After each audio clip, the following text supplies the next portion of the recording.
కళ్ళ ఎదురుగుండా కాలం మారిపోతుంది అంటే ఇదివరకు అనుకునేవాళ్ళం. వృద్ధులు ఏదో మాట్లాడుతూ ఉంటే ఏదో చేదస్తం చెప్తారు, మా దగ్గర అనా ఉండేదిరా కానీ ఉండేదిరా అని చెప్తారు. ఇప్పుడు నేను ఇంకో 10 ఏళ్ళు పోయిన తర్వాత నా మనవాళ్ళకో మనవరాళ్ళకో చెప్పుకోవాలంటే మా టైంలో రూపాయి ఉండేదిరా, రూపాయి ఉండేదిరా, పావలా ఉండేదిరా అంటే అయిపోవు అంటారేమో.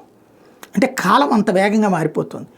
స్కూల్లోనో కాలేజీలోనో ఆడపిల్ల వైపు చూస్తేనే సీరియస్గా స్పందించి 4 బెత్తం దెబ్బలు కొట్టేటటువంటి కాలాల్లో నుంచి వచ్చినటువంటి వాళ్ళు ఇవాళ ఇద్దరూ కలిసి సరదాగా తిరుగుతున్నది చూస్తున్నాం.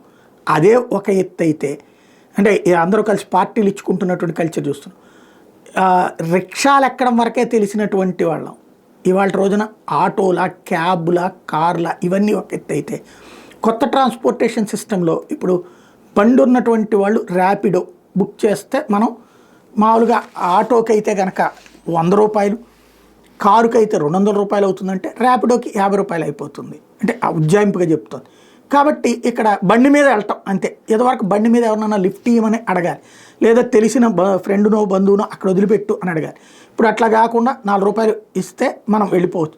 ఈ ర్యాపిడోలు ఇప్పటిదాకా మగవాళ్ళు ఎక్కువగా నడుపుతున్నటువంటి పరిస్థితుల్లో ఇకపైన ఆంధ్రాలో మహిళలకి అవకాశం లభించబోతుంది. రాష్ట్ర ప్రభుత్వం ర్యాపిడోతో ఒప్పందం కుదుర్చుకుని ఈ సెల్ఫ్ హెల్ప్ గ్రూపుల్లో ఉన్నటువంటి అమ్మాయిలకి బైకులు ఇప్పించి, బండ్లు ఇప్పించి 1000 బళ్ళ దాకా ఇప్పించి వాళ్ళకి ర్యాపిడోలో బుక్ చేస్తారు.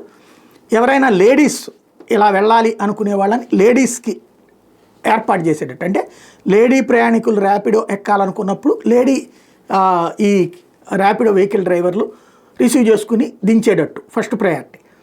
ఇలాంటి ఒక కొత్త కాన్సెప్ట్ని తెర మీదకి తీసుకొచ్చారు. 1000 మంది ఆడపిల్లలకి ఒక కొత్త ఉపాధి అవకాశం లభించినట్టు అవుతుంది.